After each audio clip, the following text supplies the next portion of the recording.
Hey, you guys. Today I'm going to give you a little bit of background information and setup for our film for this week, which is Mae West's film I'm No Angel from 1933. And I'm super excited that we're watching this film and can't wait to talk about it. So, Mae West was one of the biggest stars of stage and screen in the first half of the 20th century, known for her body and exaggerated form of sex comedy, her liberated and self-assured demeanor, curvy figure, and racy double entendres. That is what she is known for.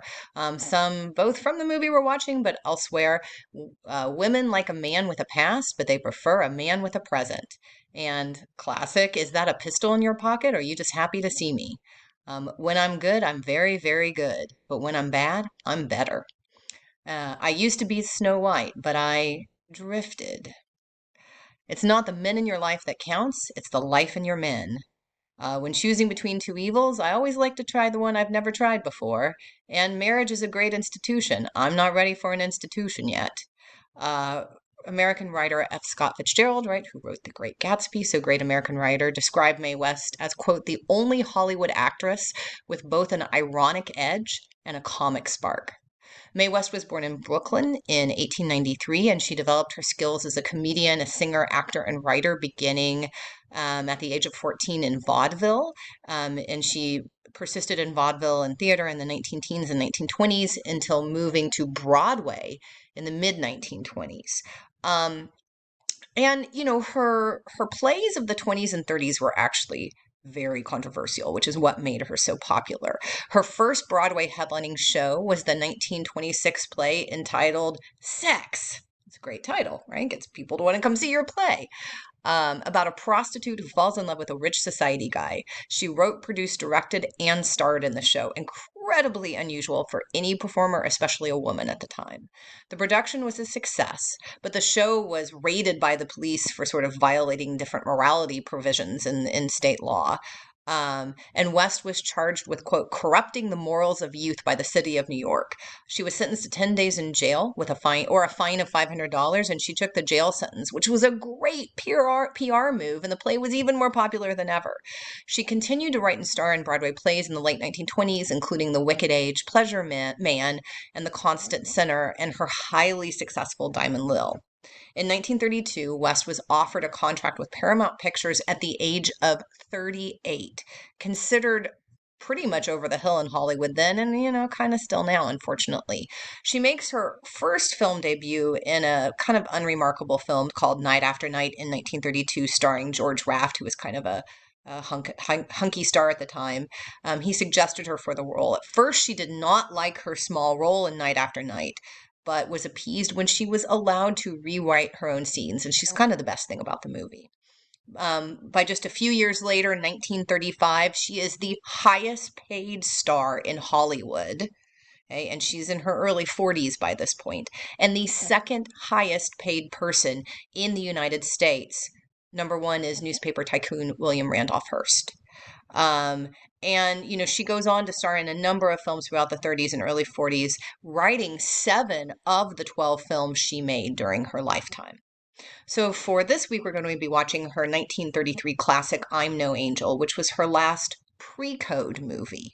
Also her biggest box office hit, and I think arguably her best movie. Earlier in 1933, she had starred in She Done Him Wrong, which was an adaptation of her hit Broadway play Diamond Lil. She done uh, sh- uh, the She Done Him Wrong was also co-starring Cary Grant, which I'm No Angel does as well, a young Cary Grant. And She Done Him Wrong was Cary Grant's first major comedic leading role. And the film grossed enough money to save the studio that made it, Paramount, from bankruptcy. Remember, this is the early years of the Great Depression. A lot of studios are in financial trouble. So her next Paramount film after She Done Him Wrong is I'm No Angel, and she's really at sort of the height of her career now. In I'm No Angel, Mae West plays a circus sideshow entertainer whose real talent lies in luring men backstage after the show and swindling them out of money and jewels. I think that's, from sort of a description at the time. One guess as to the handsome millionaire who may be the man that can win Mae West's heart in the end. Spoiler alert, it's Cary Grant. And in a lot of ways, people have interpreted this as representing the high point of West's sexually liberated female character. And her character, her persona, it is a persona, is something I really do want to talk about in specifically in notions of sort of gender and sexuality. And I want to think about, how she's playing with gender and gender roles and sort of traditional conceptions of female sexuality. I mean, she's definitely sort of playing this sort of oversexed, hypersexualized performance, which clearly is something that is not many women, female roles for women are sort of have that persona in Hollywood, and certainly the protagonist does not, right? So what's she playing with here? Is she kind of pushing against traditional conceptions of gender and how it intersects with sexuality? Is she, kind of creating new conceptions? Are those conceptions liberating or are they repressive? Like what would we see as sort of progressive about her performance? But what do we maybe in contemporary lens see through a contemporary lens see as not quite so progressive? So I really want to think about, this persona, this sort of sexually liberated, hypersexualized female character. So the film includes a scene with Mae West interacting with black characters, actually some of her black maids, in an unusually positive way for the time. And the documentary film that you guys have assigned for this week about Mae West speaks about this some, and I really do want to talk about this scene. So kind of one way to look at it is that this is an unusually positive uh, uh, representation of black women for the time. I mean, they're maids, but they're given a little bit more depth of character than typically like, yes, ma'am, here's your food.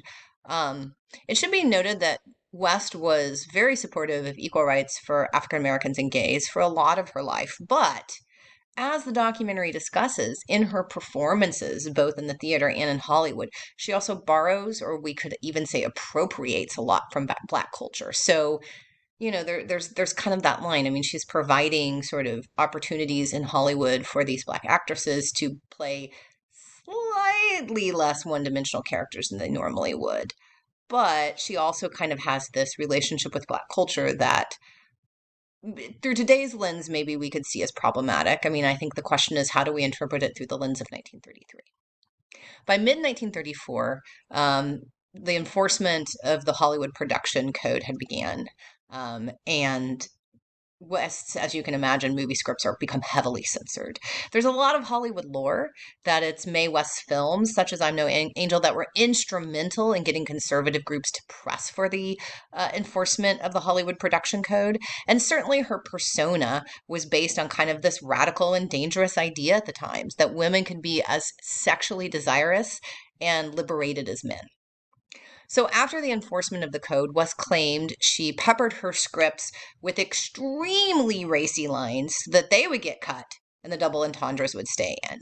And she still managed to be extremely popular with audiences once the code started being enforced, making 7 more movies between 1934 and 1943. However, West movies really decline in quality with the enforcement of the production code, and she never really gets back to where she was with movies like I'm No Angel, simply because she couldn't get away with what she needed to get away with to do her brand of humor. Mae West left Hollywood in the movies in the mid 1940s, but her career continued to be active and she remained in the public eye. She performed at theaters and high end clubs. She had a Vegas residency in the 1950s. She did a number of guest spots on TV in the 50s and 60s. She released musical albums, and she returned to screen for 2 movies in the 1970s, Myra Breckinridge and The Last Sextet, based on her own play. And both are, we're going to talk about this in a second, both are sort of interpreted nowadays as camp classics. She was also a shrewd property investor in LA, which contributed to her considerable fortune. She died in 1980 at the age of 87 after a long life of creating entertaining and one could say boundary pushing art. So we're going to talk some about, sort of her relationship to the Black performers and to Black cultural Black culture, and definitely sort of her persona and how it relates to sort of images of gender and sexuality and what's going on there. But really, kind of the central question with Mae West, and you actually had a second short reading about the idea of camp, is Mae West and her relationship to the queer community and to sort of ideas of queerness.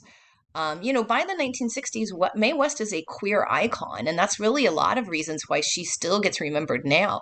Mae West is sort of the affectations of Mae West are a very popular persona for drag performance as well. I mean, that kind of over the top aspect of her performance that's sort of larger than life. I mean, some people even say in certain ways, Mae West is the first drag queen of the 20th century.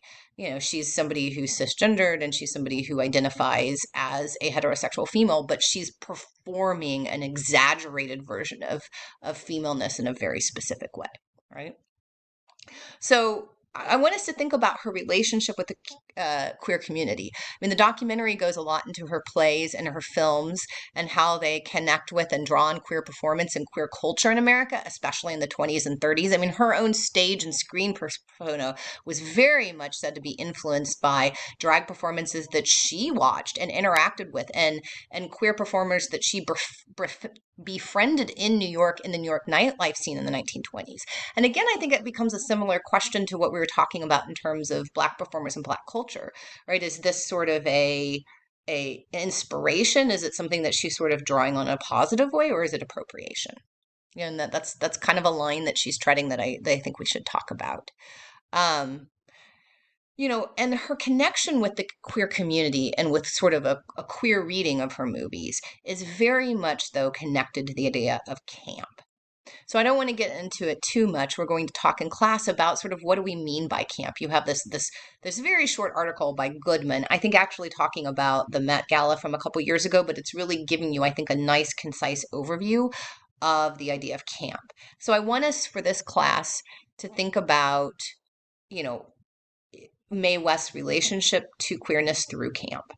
Mae West is, identified as I said, one of the personifications of camp, inhabiting camp before it officially existed, through kind of this overt excess and over the topness.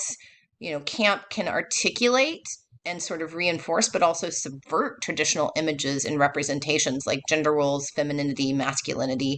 I mean, West herself was asked in 1971 in a Playboy magazine interview, that's interesting, to define camp. And she famously answered, "Camp is the kind of a comedy where they imitate me."